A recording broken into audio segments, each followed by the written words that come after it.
Hello friends, welcome back to my channel. যিহেতু বহুত APSC এক্সপিৰিয়েঞ্চে মোক কমেণ্ট ছেকশ্যনত ৰিকুৱেষ্ট কৰিছিলে এনচাৰ ৰাইটিঙৰ ওপৰত এটা ভিডিঅ' বনাবৰ কাৰণে চ' সেইটো কাৰণে মই আজি ভিডিঅ'টো বনালোঁ আৰু মই এই ভিডিঅ'টোৰ দ্বাৰা দি আপোনালোকক এনচাৰ কেনেকৈ লিখিব লাগে কেনেকৈ ষ্টাৰ্ট কৰিব লাগে কিমান টাইম লিমিট ৰাখিব লাগে গোটেইখিনি প্ৰচিডিউৰ আপোনাক কৈ যাম আৰু UPSC টপাৰৰ কেইখনমান এনচাৰ চিট মই ডিছকাছ কৰিম তেওঁলোকৰ এনচাৰ কিছুমান ডিছকাছ কৰিম তেওঁলোকে কেনেকৈ এনচাৰ লিখে চ' তেওঁলোকে এটা টপাৰ হয় UPSC টপাৰ তো UPSC টপাৰ এজনে কেনেকৈ এনচাৰ লিখিব পাৰে আপোনালোকক মই আজি এনেকুৱা এনচাৰ কিছুমান দেখাম আপোনালোকে শ্বক হৈ যাব তেওঁলোকে কিমান চিম্পলি এনচাৰবিলাক লিখে আপোনালোকে ভাবিব পাৰে যে UPSC টপাৰ তেওঁ বহুত এক্সট্ৰা অৰ্ডিনাৰী এনচাৰ লিখে তেনেকুৱা একো কথাই নহয় আপোনাৰ তাত যিখিনি নলেজ আছে তেওঁৰ তাতো সেইখিনি নলেজে থাকে আৰু এটা কথা সদায় মনত ৰাখিব নলেজেবল পাৰ্চন এজনে কেতিয়াও UPSC ক্লিয়াৰ নকৰে বুজি পাইছে সব এভাৰেজ ল'ৰা ছোৱালীয়ে UPSC ক্লিয়াৰ কৰে কাৰণ আপোনালোকে এনচাৰ সদায় এভাৰেজ লিখিব লাগে টপ এনচাৰ একদম বেটাৰতকৈ বেটাৰ এনচাৰ লিখিব নালাগে একদম নৰ্মেল এনচাৰ এভাৰেজ এনচাৰ লিখিব লাগে so' that you can complete all the 20 question গোটেই 20টা কুৱেশ্যন কমপ্লিট কৰিব লাগে সেইটোৱে এইম থাকিব লাগে এনচাৰ সদায় এভাৰেজ হ'ব লাগে মোৰ মতেদি আৰু মোৰ বহুত ছিনিয়ৰ্ছৰ পৰা মই শিকিছোঁ সেইটো কথা আৰু বহুত ফেকাল্টি বহুত ৰেপুটেড কোচিং ইনষ্টিটিউটৰ ফেকাল্টিবিলাকেও সেইটো কথা কয় আপোনালোকে এটা ছাবজেক্ট পঢ়িলে সেইটোত PhD কৰিবৰ কাৰণে APSC বা UPSC কাৰণে পঢ়ি থকা নাই সেই ছাবজেক্টটো এভাৰেজ জানিলে হ'ল কুৱেশ্যনছ আহিলে এভাৰেজ লিখিব পাৰিলে হ'ল একদম বেটাৰতকৈ বেটাৰ এনচাৰ নালাগে আপোনালোকক চ' আহক আজি ভিডিঅ'টো আমি আৰম্ভ কৰোঁ কেনেকৈনো কি ষ্টাৰ্ট কৰিব লাগে এনচাৰ ৰাইটিঙৰ কাৰণে গোটেইখিনি আপোনালোকক মই আজি এই ভিডিঅ'টোৰ দ্বাৰাত জনাই যাম চ' ষ্টেপছ কিছুমান আছে এনচাৰ ৰাইটিং কৰাৰ আগত ফাৰ্ষ্ট ষ্টেপটো হ'ল necessary to understand syllabus and trend of question আপোনালোকৰ ফাৰ্ষ্ট ষ্টেপটো হ'ল আপোনালোকে চিলেবাছখন ভালকৈ জানিব লাগিব আৰু কুৱেশ্যনছ কেনেকুৱা ধৰণৰ কুৱেশ্যনছ সোধে সেইবোৰ জানিব লাগিব ছেকেণ্ডটো হ'ল do not start after prelim start writing as soon as you complete on any topic চাওক বহুতে ভাবে যে প্ৰিলিমছ পৰীক্ষাটো দি লওঁ প্ৰিলিমছটো শেষ হোৱাৰ পিছত আমি এনচাৰ ৰাইটিং ষ্টাৰ্ট কৰিম তাৰপিছত প্ৰিলিমছৰ পৰা মেইনছৰ ভিতৰত যিখিনি টাইম থাকে অলমষ্ট 3 to 4 মান্থছ পায় আপোনালোকে সেইখিনি টাইমত এনচাৰ ৰাইটিং কৰিম তেতিয়া হৈ যাব চাওক তেনেকৈ নহয় কাৰণ আগতে হ'ল হয় চাগে আগৰ APSC যিটো চিলেবাছ আছিল আগৰ APSC চিলেবাছত সেইখিনি হৈ যায় কিন্তু এতিয়াৰ APSC যিটো চিলেবাছ যিটো 2000 মাৰ্কছৰ আপোনালোকে এনচাৰ দিব লাগে এনচাৰ লিখিব লাগিব চ' সেইটো 4 মাহত আপোনালোকৰ পচিবল নহয় চ' সেইটো কাৰণে মই কৈছোঁ এনচাৰ ৰাইটিং প্ৰিলিমছৰ আগৰ পৰাই ষ্টাৰ্ট কৰক চাওক কেনেকৈ ষ্টাৰ্ট কৰিব ধৰি লওক আপোনালোকে এটা টপিক পঢ়িলে আজি ইকনমিৰ এটা টপিক পঢ়িলে ধৰি লওক ইনক্লুচিভ গ্ৰ'থটো পঢ়িলে যিহেতু এইটো আমাৰ চিলেবাছত আছে সেইটো আপোনালোকে পঢ়িলে চ' ইনক্লুচিভ গ্ৰ'থ পঢ়াৰ পিছত লগে লগে আপোনালোকে ইনক্লুচিভ গ্ৰ'থৰ ওপৰত কুৱেশ্যন চাৰ্চ কৰিব কাৰণ ইণ্টাৰনেটত এভেইলেবল কুৱেশ্যন পাব আপোনালোকে এটা টপিক মাৰি দিব 1000টা কুৱেশ্যন আহি যাব চ' তেনেকৈ কিছুমান ৱেবছাইট দিম মই ভিজন IASৰ পৰা আপোনালোকে ডাউনলোড কৰিব পাৰে নহ'লে নেক্সট IAS বুলি আছে সেইবিলাক ৱেবছাইটৰ পৰা কুৱেশ্যনছবোৰ ডাউনলোড কৰিব আপোনালোকে এটা কাম কৰিব ইনক্লুচিভ ডেভেলপমেণ্ট বা ইনক্লুচিভ গ্ৰ'থটো লিখিব questions for inclusive growth for UPSC বা APSC এনেকৈ লিখি দিব ধেৰ কুৱেশ্যন আহিব আৰু সেই কুৱেশ্যনবোৰ এটেম্প কৰিব চাওক টপিক ৱাইজ কমপ্লিট কৰাৰ পিছত যদি আপোনালোকে এনচাৰ ৰাইটিং ষ্টাৰ্ট কৰে বা এনচাৰ ৰাইটিং কৰে তেতিয়া আপোনালোকৰ বেছিক ক্লিয়াৰ হ'ব ৰেডাৰ দেন আপোনালোকে এনেকুৱা নকৰিব যে গোটেই পেপাৰখন কমপ্লিট কৰিলোঁ গোটেই GS2খন পঢ়া কমপ্লিট কৰিলোঁ তাৰপিছত এনচাৰ ৰাইটিং কৰিলোঁ তেনেকুৱা নহয় কাৰণ GS2ত এটা টপিকে নাই GS2ত 4টা 5টা ছাবজেক্ট ইনক্লুড হৈ আছে তো এটা ছাবজেক্টৰ এটা টপিক কমপ্লিট কৰি এনচাৰ ৰাইটিং কৰক তাৰপিছত আৰু এটা টপিক পঢ়ক এনচাৰ ৰাইটিং কৰক তেনেকৈ কৰিব যেনেকৈ হিষ্ট্ৰীৰ ক্ষেত্ৰত যদি মই কওঁ ইণ্ডিয়ান নেশ্যনেল মুভমেণ্ট পঢ়ি আছে আপোনালোকে ইণ্ডিয়ান নেশ্যনেল মুভমেণ্ট কমপ্লিট কৰিলে আপোনালোকৰ পঢ়া হ'ল তাৰপিছত কুৱেশ্যনছ কিছুমান কালেক্ট কৰক ইণ্ডিয়ান নেশ্যনেল মুভমেণ্টৰ ধৰি লওক 5টামান কুৱেশ্যন কালেক্ট কৰক আৰু এনচাৰ ৰাইটিং কেতিয়া কৰিব জানেনে আপোনালোকে ৰাতিপুৱা যেতিয়া উঠিয়ে ফাৰ্ষ্ট আপোনালোকে এনচাৰ ৰাইটিং কৰিব তেতিয়া মাইণ্ডটো আমাৰ ফ্ৰেছ থাকে মাইণ্ডটো আমাৰ পৰা ক্লিয়াৰ থাকে আৰু ডিফাইন থাকে তো সেইটো কাৰণে উঠাৰ লগে লগে কুৱেশ্যনকেইটা ল'ব সেই কুৱেশ্যনকেইটা সলভ কৰিব আৰু কুৱেশ্যনছবোৰ ৰাতি পঢ়াৰ পিছত যেতিয়া ৰাতি পঢ়া শেষ হ'ব ৰাতি পঢ়াৰ শেষ হোৱাৰ পিছত কুৱেশ্যনছবোৰ আপোনালোকে ডাউনলোড কৰি থৈ দিব ৰেডি কৰি থৈ দিব চ' ডেট আপোনালোকে ৰাতিপুৱা উঠিয়েই কুৱেশ্যনছকেইটা চাই এনচাৰ লিখিব পাৰে আগদিনাখন টপিকটো পঢ়ক পিছদিনাখন ৰাতিপুৱা এনচাৰটো লিখক তাৰপিছত সিদিনাখন ৰাতিপুৱা যিটো এনচাৰ লিখিলে তাৰ সেইদিনাখন বেলেগ এটা টপিক পঢ়ক তাৰ পিছদিনাখন আৰু সেইটো টপিকৰ ওপৰত এনচাৰ লিখক সো তেনেকৈ আপোনালোকে পঢ়াটো এনচাৰ ৰাইটিংটো ষ্টাৰ্ট কৰক এতিয়া মই এটা কথাই কওঁ যে প্ৰিলিমছৰ পিছত কেতিয়াও এনচাৰ ৰাইটিং ষ্টাৰ্ট নকৰিব মই যেনেকৈ কৈছোঁ তেনেকৈ এনচাৰ ৰাইটিং ষ্টাৰ্ট কৰক চাব আপোনালোকৰ পৰীক্ষাত এইটো একো ডাঙৰ চেলেঞ্জ নহয় আপোনালোকৰ কাৰণে আপোনালোকে ভাবি আছে এনচাৰ ৰাইটিং এটা বহুত ডাঙৰ চেলেঞ্জ হয় আমাৰ কাৰণে ইমান এনচাৰ লিখিব লাগে কেনেকৈ লিখিম চাওক এতিয়াৰ পৰা যদি প্ৰেক্টিছ কৰি থাকে একো ডাঙৰ কথা নহয় এনচাৰ ৰাইটিং থাৰ্ড পইণ্টটো হ'ল practice writing within word limit and time limit চাওক এটা এনচাৰত আপোনালোকৰ ৱৰ্ড লিমিট দিয়ে যিকোনো এনচাৰ লিখিবৰ কাৰণে আৰু তাতে টাইম লিমিট কিছুমান থাকে টাইম লিমিটটো তেওঁলোকে দি নিদিয়ে টাইম লিমিটটো আপোনালোকে নিজে বনাই ল'ব লাগিব ৱৰ্ড লিমিটটো দিয়ে চাওক APSCটো এতিয়া UPSC নিচিনা চিলেবাছ হৈছে তো APSC জানে আপোনালোকে 250 মাৰ্কছৰ 250 ৱৰ্ডছৰ এনচাৰ লিখিব দিয়ে আৰু 150 ৱৰ্ডছৰ এনচাৰ লিখিব দিয়ে 150 ৱৰ্ডছৰ এনচাৰৰ কাৰণে আপোনালোকে 6 to 7 মিনিটছ দিব পাৰে এক্সাম হলত আৰু 250 ৱৰ্ডছৰ কাৰণে 7 to 8 মিনিটছ দিব পাৰে এক্সাম হলত এইটো মনত ৰাখিব 7ৰ পৰা 7ৰ পৰা 8 মিনিট সময় দিব 250 ৱৰ্ডছৰ এনচাৰৰ কাৰণে 6 পৰা 7 মিনিট সময় দিব 150 ৱৰ্ডছৰ এনচাৰৰ কাৰণে তাতকৈ ওপৰত যদি আপোনালোকে টাইম দিয়ে তেতিয়া আপোনালোকৰ পিছৰ কিছুমান কুৱেশ্যন মিছ হৈ যাব আৰু এইটো এতিয়াই নাভাবিব যে এতিয়াই আমি 7 মিনিটত কমপ্লিট কৰিব লাগে এতিয়া যিহেতু আপোনালোকে ষ্টাৰ্ট কৰিব হয়তো এটা এনচাৰ লিখোঁতে আপোনালোকৰ 45 মিনিট লাগিব পাৰে লাগক একো ডিপ্ৰেশ্যনত নাযাব এইবোৰ ডিপ্ৰেশ্যন হ'ব লগা কথা নহয় এইটো অবভিয়াছলি লাগিব কাৰণ আপোনালোকে কেতিয়াও এনচাৰ লিখি পোৱা নাই তো অবভিয়াছলি 45 মিনিটছ 1 ঘণ্টা লগাটো এটা ফেক্ট হয় সেইটো এতিয়া যদি আপোনালোকে এনচাৰ ৰাইটিং প্ৰেক্টিছ নকৰে ডাইৰেক্ট এনচাৰ লিখিব যায় মেইনছত তেতিয়া এতিয়া যিটো আপোনালোকৰ পৰিস্থিতি যে এটা এনচাৰ লিখিবৰ কাৰণে 45 মিনিট বা আধা ঘণ্টা বা 1 ঘণ্টা লাগে পৰীক্ষাত আপোনালোকৰ 3 ঘণ্টা পাব 3 ঘণ্টাত আপোনালোকে কেইটা এনচাৰ লিখিব পাৰিব আপোনালোকে নিজে গম পাব সো সেইটো কাৰণে এতিয়াৰ পৰা যদি লিখে তেতিয়া আপোনালোকৰ টাইমটো কমি নিজে আহি যাব আপুনি ভাবিব পাৰে কেনেকৈ টাইমটো কমি আহিল আজি এনচাৰ লিখকচোন সদায় 3টা 4টাকৈ এনচাৰ লিখা ষ্টাৰ্ট কৰক মই আপোনালোকক গেৰেণ্টি দিছোঁ 2 মাহ পিছত আপোনালোকৰ স্পীড ইমান বাঢ়িব উইথ গুড হেণ্ড ৰাইটিং আৰু টাইম লিমিটত আপোনালোকৰ কমপ্লিট হৈ যাব এনচাৰ এটা লিখাত বুজি পালে সো সেইটো কাৰণে time limit is very important এতিয়াৰ পৰা লিখা ষ্টাৰ্ট কৰক তেতিয়া আপোনালোকৰ পৰীক্ষাৰ সময়লৈকে বহুত ইম্প্ৰুভমেণ্ট আহিব নেক্সটটো হ'ল understand the question take and demand of the question এইটো ইমান ইম্পৰ্টেণ্ট নহয় কুৱেশ্যনটো কি সুধিছে কুৱেশ্যনটো ভালকৈ পঢ়ি ল'ব লাগিব কুৱেশ্যন কিছুমান কেণ্ডিডেটে কি কৰে কুৱেশ্যনত সোধে বেলেগ লিখি আহে বেলেগ সেইটো নহয় কুৱেশ্যনত যি সুধিছে কাৰণ কুৱেশ্যনবোৰ আজিকালি অকণমান কমপ্লিকেটেড ধৰণত দিয়ে ডাইৰেক্ট কুৱেশ্যন নিদিয়ে আগতে APSC ডাইৰেক্ট কুৱেশ্যন দিছিলে কিন্তু আজিকালি ডাইৰেক্ট কুৱেশ্যন নাই আপোনালোকে দেখিব পাইছে এইবাৰ যোনটো APSC মেইনছৰ কুৱেশ্যন পেপাৰবোৰত UPSC পেটাৰ্ণটো ফ'ল' কৰিব গৈ আছে APSCয়ে চ' সেইটো কাৰণে ডাইৰেক্ট কুৱেশ্যন নাহে অকণমান যিটো এনচাৰ আপোনালোকে ডাইৰেক্ট কুৱেশ্যনত লিখিব পাৰে সেইটো এনচাৰে এইটো কুৱেশ্যনত লিখিব পাৰিব কিন্তু এইটো আকৌ কুৱেশ্যনটো অকণমান বেলেগকৈ দিয়ে কিন্তু ছেইম কুৱেশ্যন মাত্ৰ অকণমান আপোনালোকক ডিফিকাল্ট চিটুৱেশ্যন এটা ফেচ কৰিবৰ কাৰণে অকণমান বেলেগ টাইপত দি দিয়ে কুৱেশ্যনটো চ' সেইটো কাৰণে এইটোৰ কাৰণে ভয় নাখাব সেইটো কাৰণে কুৱেশ্যনটো এবাৰ বা দুবাৰ পঢ়ক তাৰপিছত নিজে ভাবি লওক কি সুধিছে কুৱেশ্যনটোত আৰু ইম্পৰ্টেণ্ট লাইনখিনি আণ্ডাৰলাইন কৰিব কুৱেশ্যনৰ যিখিনি ইম্পৰ্টেণ্ট পইণ্ট আছে কুৱেশ্যনখিনিত সেইটো আণ্ডাৰলাইন কৰি থৈ দিব চ' ডেট সেইটো পইণ্টছৰ আণ্ডাৰত আপোনালোকে এনচাৰখিনি লিখিব পাৰে নেক্সটটো হ'ল ইউজ ফ্ল' চাৰ্ট ডায়েগ্ৰাম মেপছ এক্সেট্ৰা ফ্ল' চাৰ্ট ইউজ কৰিব লাগিব ডায়েগ্ৰাম ইউজ কৰিব লাগিব মেপ কিছুমান ইউজ কৰিব লাগিব জিঅ'গ্ৰাফী এনচাৰত চ' সেইবোৰ কেনেকৈ ইউজ কৰিব লাগে এনচাৰৰ মাজত মই সেইটো টপাৰ্ছৰ কিছুমান এনচাৰ চিট মই এতিয়া ডিছকাছ কৰিম তাতে আপোনালোকক দেখাই দিম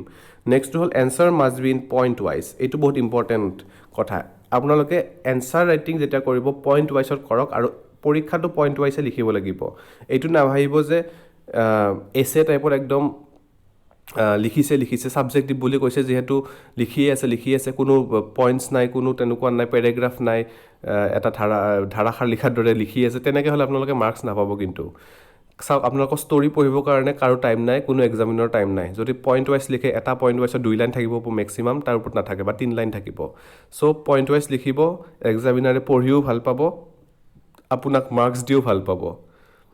চ' এইখিনিয়ে ষ্টেপছ আছিলে এতিয়া আহক আমি কিছুমান টপাৰ্ছৰ এনচাৰ তেওঁলোকে কেনেকৈ লিখে সেইবোৰ ডিছকাছ কৰোঁ তাৰ লগত এটা কথা কওঁ, এনচাৰ ৰাইটিঙত 3টা পাৰ্টছ থাকে, মই সেইটো আগৰ ভিডিঅ'ত বুজাইছিলোঁ, সেইটো কাৰণে এইটোত মই গোটেইখিনি বুজাই নিদিওঁ। ফাৰ্ষ্টটো থাকে আপোনালোকৰ ইণ্ট্ৰডাকশ্যনটো লিখিব লাগিব 3 to 4 লাইনছত। তাৰপিছত থাকিব বডি, মেইন বডিত আপোনালোকে গোটেইখিনি লিখিব লাগিব, কুৱেশ্যনটোৱে কি সুধিছে। লাষ্টত থাকিব কনক্লুজন বা ৱে ফৰৱাৰ্ড। চ' এনচাৰ ৰাইটিং এটা তেনেকৈ ফ্ৰেম হয়। তো কেনেকৈ এনচাৰ ৰাইটিং লিখিব লাগে, কেনেকৈ টপাৰ্ছবিলাকে লিখে, সেইখিনি আমি চাওঁ আহক।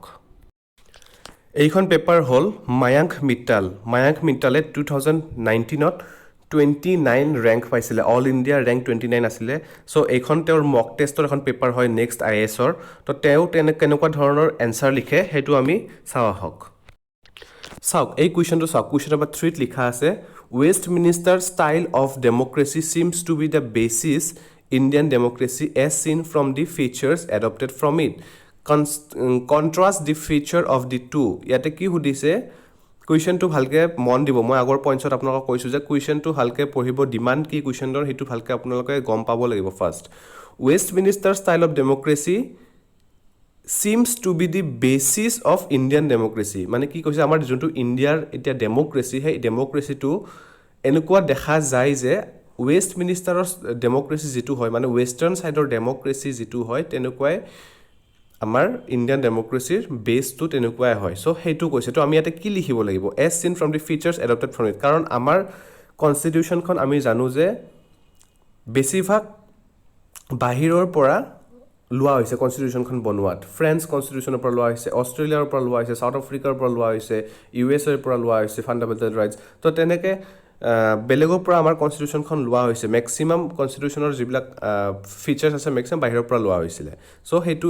সেইকাৰণে এইটো কুৱেশ্যনটো দিছে যে Westminster style of democracy seems to be basis of Indian democracy. ইয়াতে contrast the features of the two 150 ৱৰ্ডছত লিখিব দিছে। মানে কণ্ট্ৰাষ্ট দি ফিচাৰ্ছ মানে কি, দুইটাৰ ভিতৰত ডিফাৰেঞ্চ কি আছে বা দুইটাৰ চিমিলাৰিটি কি আছে সেইখিনি আমাক লিখিব দিছে। চ' এই কুৱেশ্যনটোৰ এনচাৰটো মায়াংক মিট্টাল, যোনে IASত ৰেংক 29 পাইছে, তেওঁ কেনেকৈ লিখে চাওকচোন। আমি হ'লে কেনেকৈ ভাবিলোঁ হয়, কিছুমান আমি এতিয়া ভাবি থাকোঁ যে টপাৰ্ছবোৰে এনচাৰ লিখে বা কেনেকৈ বা এনচাৰ লিখে, তেওঁলোকে কিমান বা ডিফিকাল্ট বা ইমান টান এনচাৰ চাগে তেওঁলোকে লিখিব পাৰে, বা এনেকুৱা ধৰণৰ ৱৰ্ড তেওঁলোকে চাগে ইউজ কৰে এনচাৰ, যিটো আমি তেওঁ বুজিও নাপাম কেতিয়াও। তেনেকুৱা আমাৰ এটা ধাৰণা আছে। কিন্তু চাওক তেওঁ কি ধুনীয়াকৈ লিখিছে। তেওঁ লিখিছে, ইণ্ট্ৰডাকশ্যন লিখিছে, চাওক, Indian polity has been highly influenced from Westminster style of democracy as India has been ruled under the British crown for more than 200 years। কি চিম্পল লিখিছে, দেখিছে? এইটো আমি জানোৱেই, কিন্তু আপুনিও জানে, ময়ো জানো, কিন্তু আমি আকৌ এনেকৈ লিখিব নোৱাৰোঁ। কিয় নোৱাৰোঁ? কাৰণ আমাৰ প্ৰেক্টিচ নাই। আমি ভাবোঁ কি তেওঁ UPSC টপাৰ, তেওঁ বেলেগ ধৰণে একদম এক্সট্ৰা অৰ্ডিনাৰী এনচাৰ লিখে। একো এক্সট্ৰা অৰ্ডিনাৰী এনচাৰ নিলিখে তেওঁলোকে। আপুনি যিখিনি জানে, মই যিখিনি জানো, সেইটোৱে লিখে, মাত্ৰ প্ৰেক্টিচ লাগে আমাক। তাৰপিছত লিখিছে, further lawmakers have been substantial reference from government of India 1935 which has modelled largely on the British style of polity. ইমান ইজিলি লিখিছে। নেক্সটটোত কি লিখিছে চাওক, মই কৈছিলোঁ ন, এইটোত আপোনালোকৰ ইণ্ডিয়ান ডেম'ক্ৰেচি আৰু ৱেষ্ট মিনিষ্টাৰ ষ্টাইলৰ ডেম'ক্ৰেচিটো চিমিলাৰিটিৰ ডিফাৰেঞ্চ লিখিব লাগিব। ইয়াতে চিমিলাৰিটিজ কি আছে লিখি, তেওঁ কি ধুনীয়াকৈ ডায়েগ্ৰাম বনাইছে। এনেকুৱা ধৰণৰ ডায়েগ্ৰাম আপোনালোকে ইউজ কৰিব লাগিব। ডায়েগ্ৰামটো বনাইছে, similarity between Indian and Westminster style. ইয়াত লিখিছে ইণ্ডিয়ান পলিটি এক চাইডে, ৱেষ্ট মিনিষ্টাৰ এক চাইডে। ইয়াত লিখিছে prime minister form of government, এইফালেও লিখিছে prime minister form of government. এক চাইডে লিখিছে direct election on first past the post basis to lower house, ইফালে লিখিছে direct election to lower house. তাৰপিছত তলত লিখিছে এক্সিকিউটিভ ৰেছপঞ্চিবল টু লোকসভা, ইফালে লিখিছে এক্সিকিউটিভ ৰেছপঞ্চিবল টু লেজিছলেচাৰ। তাৰপিছত লিখিছে বাই কেমেৰেল লেজিছলেচাৰ, ইফালে লিখিছে বাই কেমেৰেলিজম। ইফালে লিখিছে ইণ্ডিয়ানত লিখিছে, ইণ্ডিয়ান পলিটিত লিখিছে ষ্ট্ৰং চেণ্টাৰ, ইফালে লিখিছে ষ্ট্ৰং চেণ্টাৰ। মানে এইখিনি চিমিলাৰিটিজ। এতিয়া ডিফাৰেঞ্চেছ চাওক, ডিফাৰেঞ্চেছ কি আছে। ইলেক্টেড, ইণ্ডিয়ানৰ ক্ষেত্ৰত elected head of the state, ৱেষ্ট মিনিষ্টাৰৰ ক্ষেত্ৰত কি হয়, nominated head of the state. তাৰপিছত separation of power clearly visible, কিন্তু ৱেষ্ট মিনিষ্টাৰত no' such clear division of power. ইণ্ডিয়ানত ৰিটেন কনষ্টিটিউশ্যন, কিন্তু ৱেষ্ট মিনিষ্টাৰত ন' ৰিটেন কনষ্টিটিউশ্যন। ইয়াত লিখিছে balance between parliamentary sovereignty and judicial supremacy, ইয়াত লিখিছে পাৰ্লিয়ামেণ্টাৰী ছভাৰেণ্টি। এইখিনি বডি হৈ গ'ল। চাওক ইমান ইজিলি লিখিছে তেওঁ। আমি ভাবিম যে এনচাৰটো কেনেকৈ লিখিব লাগে, আমি ভাবোঁতে আমাৰ 2 মিনিট যাব, লিখোঁতে আমাৰ 15 মিনিট যাব। চাওক তেওঁ কি ধুনীয়াকৈ লিখিছে। ইণ্ট্ৰডাকশ্যনটো ইমান ইজি ৱৰ্ডত লিখি দিছে, তাৰপিছত বডিত কি ধুনীয়াকৈ লিখিছে। এতিয়া চাওক কনক্লুজন কি ধুনীয়াকৈ লিখি দিব Though various features of Indian polity has been taken from Westminster polity, but still Indian polity is sui generis and necessary changes as per society, culture and economy of the country has been taken into account. চাওক ইয়াতে এটা point লিখিছে sui generis, এইটো বহুতে বুজি নাপাব পাৰে আৰু সেইটো পইণ্ট আণ্ডাৰলাইনো তেওঁ কৰি দিছে কিয় আণ্ডাৰলাইন কৰিছে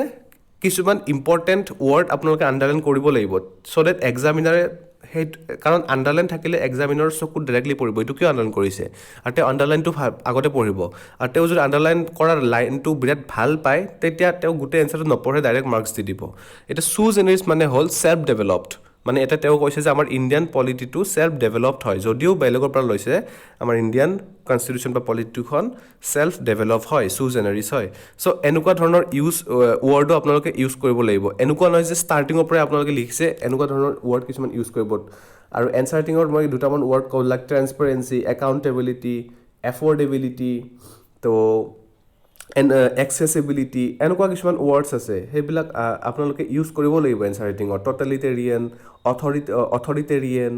তাৰপিছত আপোনালোকৰ এনেকুৱা বহুতখিনি ৱৰ্ড আছে সেইবিলাক আপোনালোকে এনচাৰ ৰাইটিঙত ইউজ কৰিব লাগিব কিন্তু এনেকুৱা নহয় যে এতিয়াৰ পৰা ইউজ কৰক এতিয়া আপোনালোকে ইউজ কৰিব নোৱাৰে এতিয়া চিম্পলি এনচাৰবিলাক লিখি যাওক চিম্পলি এনচাৰবিলাক লিখক আৰু লাহে লাহে যেতিয়া আপোনালোকৰ হেবিট হৈ যাব এনচাৰ ৰাইটিংটো এনেকুৱা হ'ব যে ৰাতিপুৱা উঠি আপোনালোকে এনচাৰ ৰাইটিং নকৰিলে আপোনালোকৰ গাত মনটো বেয়া লাগে চ' তেতিয়ালৈকে 3 মাহৰ পিছত আপোনালোকে গম পাব যে এনচাৰ ৰাইটিং আপোনালোকৰ বহুত ডেভেলপ হৈছে আৰু তেতিয়া এনেকুৱা ধৰণৰ ৱৰ্ড আপোনালোকৰ মাইণ্ডত নিজে নিজে আহি যাব চ' এইটো এটা এনচাৰ আপোনালোকৰ লগত ডিছকাছ কৰিলোঁ নেক্সট এই কুৱেশ্যন নম্বৰ 6টো চাওক ইয়াতে এটা ডায়েগ্ৰাম তেওঁলোকে কি কয় মায়াংক মিটলে এটা ফ্ল' চাৰ্ট বা এটা ডায়েগ্ৰাম এটা ইউজ কৰিছে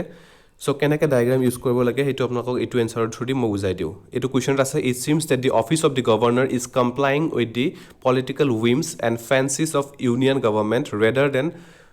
fulfilling its constitutional duties. In the light of this statement, critically examine the performance of the governor's office in modern Indian polity. So, question to বহুত ক্ৰিটিকেলি দি দিছে তেওঁলোকে হুইমছ ফেঞ্চিজ এনেকুৱা ধৰণৰ কিছুমান ৱৰ্ডছ দি দিছে এই ৱৰ্ডিংছবিলাক ভাবি আপোনালোকে ভাবিব যে কেনেকুৱা কুৱেশ্যন এইটো কি সুধিছে কিন্তু ইয়াতে একো সোধা নাই ইয়াতে এটাই সুধিছে যে গভৰ্ণৰৰ ইউনিয়ন গভৰ্ণমেণ্টত ক্ষেত্ৰত কি ৰোল আছে কেনেকুৱা ধৰণৰ তেওঁ পাৰফৰ্মেঞ্চবিলাক কেনেকুৱা তেওঁৰ চ' চিম্পলি এনেকৈ লিখিব লাগিব আৰু এই এনচাৰটো মায়াংক মিটালে কেনেকৈ লিখিছে চাওকচোন কিমান চিম্পলি লিখিছে ইন্ট্ৰডাকশ্যনত লিখিছে governor as the constitutional head of the state is entrusted with the significant duty of carrying out state administrator in a fair and important manner ইমান চিম্পলি লিখি দিছে দেখিলে তাৰপিছত role of governor in state politics চাওক এইটো যদি আপোনালোকৰ তাত মই এটা চিট কোড দিওঁ এটা এনচাৰ যেতিয়া লিখি থাকিব পৰীক্ষাৰ সময়ত আপোনালোকৰ তাত ধৰি লওক পইণ্টছ নাই জাষ্ট আপোনালোকে ওপৰে পইণ্টছখিনি জানে বাট পইণ্টছকেইটা ইলাবৰেট কৰিব কাৰণে আপোনালোকৰ তাত ভাল কণ্টেণ্ট নাই তেতিয়া আপোনালোকে কি কৰিব পাৰে এনেকৈ এটা ডাঙৰ ডায়েগ্ৰাম এটা ড্ৰ কৰিব যিহেতু আজিকালি APSCয়ে পূৰা UPSC নিচিনা ফ'ল' কৰিছে এটা কুৱেশ্যন দিয়ে তাৰ পিছত 2খন পেজ দিয়ে আৰু সেই 2খন পেজৰ ভিতৰতে সেই কুৱেশ্যনটো আপোনালোকে কমপ্লিট কৰিব লাগিব চ' জেগা অলপমান আপোনালোকে এনচাৰ লিখাৰ পৰা বাচিব লাগে যদি এনেকুৱা ধৰণৰ ডায়েগ্ৰাম লিখক চাওক এই ডায়েগ্ৰামটো তেওঁ কি ডাঙৰকৈ আঁকি দিছে কাৰণ তেওঁৰ চাগে কণ্টেণ্ট নাছিলে তো আপোনালোকৰ তাতো তেনেকৈ কণ্টেণ্ট যদি নাথাকে এনেকৈ ডায়েগ্ৰামটো লিখি দিব গভৰ্ণৰ লিখিছে তাৰপিছত constitutional head of the state এক্সাৰে লিখিছে choose chief minister and appoint him কি তেওঁৰ ৰোল হয় সেইখিনি লিখিছে এইখিনি বহুত ইজি হয় ৰোলছখিনি এইখিনি পঢ়ি নিদিওঁ আৰু চ' গভৰ্ণৰৰ যিখিনি ৰোল হয় সেই ৰোলখিনি তেওঁ ইয়াতে লিখি দিছে এটা ডায়েগ্ৰামৰ থ্ৰু দি চ' এনেকৈ আপোনালোকে লিখিব পাৰে চাওক এনেকৈ লিখাৰ লগে লগে তেওঁৰ এনচাৰটো কিমান সৰু হৈ গ'ল এইটো কুৱেশ্যন আছিলে কুৱেশ্যন নম্বৰ 6 এইখিনি ডায়েগ্ৰাম আঁকিলে আৰু এইখিনিতে এনচাৰ খতম হৈ গ'ল নেক্সট কুৱেশ্যন ষ্টাৰ্ট হৈ গ'ল চাওক 2খন পেজত তেওঁ কিমান লিখিলে এই ইন্ট্ৰডাকশ্যন পাৰ্টটো লিখিলে তাৰপিছত কণ্ট্ৰভাৰ্চিছত 10 লাইনমান লিখিলে এইখিনিয়ে বাকী তেওঁ নাই বাকী তেওঁ একো লিখা নাই জাষ্ট ডায়েগ্ৰামটোৱে গোটেইখিনি ঢাকি দিলে এনচাৰ শ্বীটখন সো এনেকুৱা কিছুমান ষ্ট্ৰেটেজি আপোনালোকে ইউজ কৰিব পাৰে নেক্সট লিখিছে তেওঁ কি লিখিছে কন্ট্ৰভাৰ্চিজ ইন ফাংচনিং অফ গভৰ্ণৰৰ যিটো ৰোল আছে সেই ফাংচন কৰিবৰ কাৰণে কিছুমান কন্ট্ৰভাৰ্চি আছে সেইটো কি আছে চাওক মই আপোনাক কৈছোঁ নে পইণ্ট ৱাইজ লিখিব লাগে এনেকৈ পইণ্ট ৱাইজ লিখিছে it has been seen that governor is acting in a partisan manner while appointing chief minister in case where no party gets an absolute majority example Karnataka আৰু এটা important point মই পাহৰি গৈছোঁ আপোনালোকক ক'ব example is very important আপোনালোকে static part জানিব পাৰে বহুত কিন্তু এক্সাম্পল আপোনালোকে দিব লাগিব যিকোনো এনচাৰ লিখিলে 20টা যদি আপোনালোকে এনচাৰ লিখি আছে 20টাৰ ভিতৰত এটলিষ্ট 10টা বা 15টা কুৱেশ্যনত আপোনালোকে এক্সাম্পল দিব ট্ৰাই কৰিব এক্সাম্পল এটা দিলে আপোনালোকে এক্সামিনাৰে বেছি ভাল পাব আৰু মাৰ্কছটো অকণমান বেছিকৈ পাব সেইটো মনত ৰাখিব সো সেকেন্ড পইণ্টত লিখিছে role of governor has been come under scanner while imposing or recommending imposition of president's rule 3 number লিখিছে sometimes it has been seen that governor is reserving majority of balls for president assent acting in a partisan way as an agent of center কি simply লিখিছে দেখিলে তাৰপিছত কনক্লুজনত লিখিছে necessary amendment is in constitution are required as suggested by Sarkaria Commission Punchi Commission and National Commission to review working of constitution in order to maintain decorum of such constitutional post চাওক বিৰাট ধুনীয়াকৈ এনচাৰটো লিখিলে আমি ভাবোঁ যে বহুত critical answer লিখিব লাগিব একো ক্ৰিটিকেল লিখিব নালাগে এক্সট্ৰা অৰ্ডিনাৰী এনচাৰ লিখিব নালাগে এনেকৈ চিম্পল এনচাৰ লিখিলে আপোনালোকে APSC নহয় UPSC টপাৰ হ'ব পাৰিব জাষ্ট আপোনালোকে এনচাৰ ৰাইটিং এতিয়াৰ পৰা ষ্টাৰ্ট কৰক এইবাৰ আৰু এটা এক্সাম্পল আপোনালোক দিওঁ এইখন পেপাৰ হ'ল শুভম কুমাৰ সকলোৱে চিনি পায় ৰেংক 1 অল ইণ্ডিয়া ৰেংক 1 আছিলে তেখেতৰ তেওঁ কেনেকৈ এনচাৰ লিখিছিলে এইখন ভিজন IASৰ এখন মক টেষ্টৰ এনচাৰ শ্বীট হয় কেনেকুৱা ধৰণৰ এনচাৰ লিখিছিলে আমি চাওঁ চাওক ফাৰ্ষ্ট কুৱেশ্যনটো মই পঢ়ি দিছোঁ discussing the reason behind appearance of springs examine how spring shed management can help revive springs especially in the Himalayan region চাওক স্প্ৰিং মানে কি সেইটো আপোনালোকে জিঅ'গ্ৰাফি পঢ়িলে এনে গম পাব এতিয়া যদি যিসকলে নাজানে স্প্ৰিং ছেট মেনেজমেণ্ট কি স্প্ৰিংছ কি এইবোৰ মই আজি ডিছকাছ নকৰোঁ কাৰণ মই এনচাৰ ৰাইটিং ডিছকাছ কৰি আছোঁ চ' এইবোৰ আপোনালোকে যেতিয়া জিঅ'গ্ৰাফি পঢ়িব তেতিয়া নিজে এইবোৰ গম পাব টপিকছবোৰ বা কনচেপ্টবোৰ চাওক তেওঁ লিখিছে springs are natural water sources which provide constant supply of water it can be hot spring or cold or normal spring কি ধুনীয়াকৈ লিখিছিলে দেখিলে ইন্ট্ৰডাকশ্যনটো তেওঁ লিখিলে ইমান শ্বৰ্টলি লিখিছে ইন্ট্ৰডাকশ্যনটো আৰু এক্সামিনাৰ পঢ়িও বহুত ভাল পাব ইয়াতে আপুনি আগৰম বগৰম একদম যি টি ৱৰ্ডছ লিখি যি টি এনেকুৱা ক্ৰিটিকেল এনচাৰ লিখি আপুনি মাৰ্কছ কেতিয়াও পাব নোৱাৰে সেইটো কেতিয়াও নাভাবিব যে একদম হাই-ফাই ৱৰ্ডছ লিখিম কিছুমান হাই-ফাই এনচাৰ লিখিম তেনেকৈ আপোনালোকে মাৰ্কছ নাপায় চাওক এইবিলাক এনচাৰ এভাৰেজ এনচাৰ হয় মই আপোনাক তেতিয়া ফাৰ্ষ্টতে কৈছিলোঁ ভিডিঅ'টোৰ এভাৰেজ এনচাৰ লিখক মাৰ্কছ ঢেৰ পাব একদম বেটাৰতকৈ বেটাৰ এনচাৰ লিখিব নাযাব এভাৰেজ এনচাৰ লিখক ধুনীয়া মাৰ্কছ পাব চাওক কি ধুনীয়াকৈ ইন্ট্ৰডাকশ্যন লিখি দিছে তাৰপিছত লিখিছে formation and source mainly ground water ক'ৰ পৰা ফৰ্মেশ্যন হয় স্প্ৰিংটো সেইটো কৈছে তেওঁ কৈছে গ্ৰাউণ্ড ৱাটাৰৰ পৰা ফৰ্ম হয় ৰিজন ফৰ ইটছ ডিছএপিয়াৰেঞ্চ কিয় এতিয়া স্প্ৰিং আমি দেখিবলৈ নাপাওঁ সেইটো কাৰণ কুৱেশ্যনটো সুধিছে আমাক যে ৰিভাইভ স্প্ৰিং ছেট মেনেজমেণ্টে আমি কেনেকৈ স্প্ৰিং ৰিভাইভ কৰিব পাৰোঁ তো ৰিভাইভ কৰাৰ আগত আমি লিখিব লাগিব যে কিয় এতিয়া এইটো ডিছএপিয়াৰ হৈছে কুৱেশ্যনটো আপোনালোকে বুজিব ইয়াতে আমাক লিখিব দিছে যে স্প্ৰিং যিহেতু এতিয়া নোহোৱা হৈ গৈছে তো সেইটো আমি ৰিভাইভ কেনেকৈ কৰিম আমাক কুৱেশ্যনত সেইটো সুধিছে আমাৰ কুৱেশ্যনৰ ডিমাণ্ড হ'ল সেইটো কিন্তু আমি তাতে এইটোও লিখিব লাগিব যে কিয় নোহোৱা হৈ গৈছে ৰিজন কি ডিছএপিয়াৰেঞ্চৰ ৰিজন কি সেইটো আমি লিখিব লাগিব তাৰপিছত আমি ৰিভাইভটো লিখিব লাগিব ইয়াৰ নাম্বাৰ 1 পইণ্টত লিখিছে লোৱাৰিং অফ গ্ৰাউণ্ড ৱাটাৰ আমাৰ গ্ৰাউণ্ড ৱাটাৰটো তলত গুচি গৈছে আজিকালি আমি বহুত খান্দিব লাগে আমাৰ গুৱাহাটীত যদি চাওঁ 100 ফুট 150 ফুট নাখান্দালৈকে আমি পানী নাপাওঁ চ' কিয় গ্ৰাউণ্ড ৱাটাৰটো কমি গৈছে একদম তলৰ লেভেললৈ গুচি গৈছে চ' এইটো তেওঁ এটা ডায়েগ্ৰামৰ থ্ৰু দি বুজাই দিছে দেখিছে এনেকুৱা ধৰণৰ আপোনালোকে ডায়েগ্ৰাম আঁকিব লাগিব স্প্ৰিং ওপৰত আঁকি দিছে তলত গ্ৰাউণ্ড ৱাটাৰ হাৰ্ড পাৰ্মিয়েবল ৰক এইটো তাৰপিছত তলৰটোত লিখিছে নাও ৱাটাৰ লেভেল ডিক্ৰিজড চ' ন' প্ৰেছাৰ নাথাকিলে কি হ'ব ন' স্প্ৰিং এইটো আপোনালোকে কনচেপ্টটো যেতিয়া গম পাব তেতিয়া গমেই পাই যাব চ' এইটো বহুত চিম্পলি তেওঁ লিখি দিছে ছেকেণ্ডটো হ'ল লেণ্ডশ্লাইড আৰু ডিজাষ্টাৰৰ কাৰণেও স্প্ৰিং নোহোৱা হৈ গৈছে থাৰ্ডটো লিখিছে disaster like flood and especially earthquake changes the internal plate tectonic and arrangement affect spring question points পৰত লিখিছে anthropogenic factor, illegal construction, land use, urbanisation etcetera, এইবিলাকৰ কাৰণে স্প্ৰিং নোহোৱা হৈ গৈছে। চাওক ইমান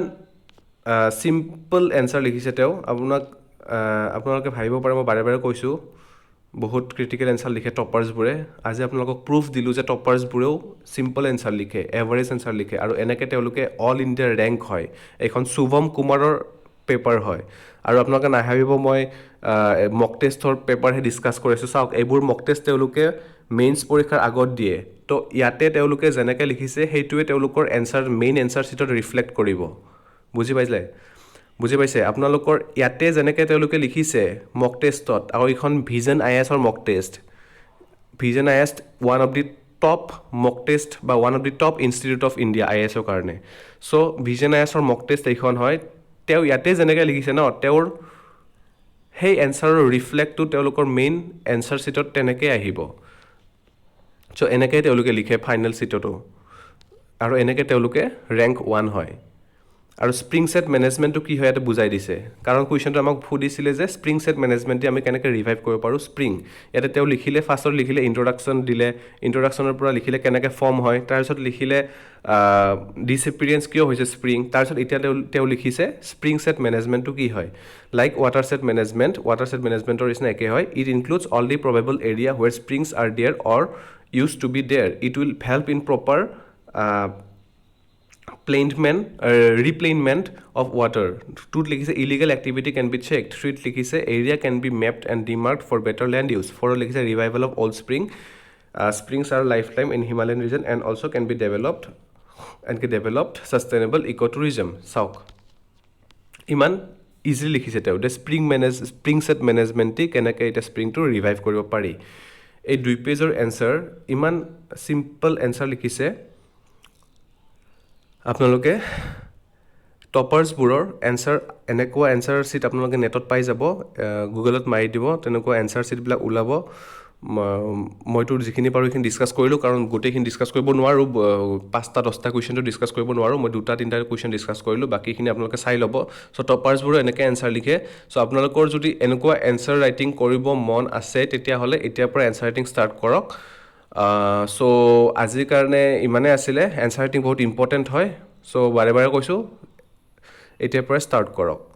যদি ভিডিঅ'টো চাই ভাল পালে লাইক কৰিব, শ্বেয়াৰ কৰিব, আৰু প্লিজ ছাবস্ক্ৰাইব কৰিবলৈ নাপাহৰিব। Will be meeting in the next session very soon. Thank U.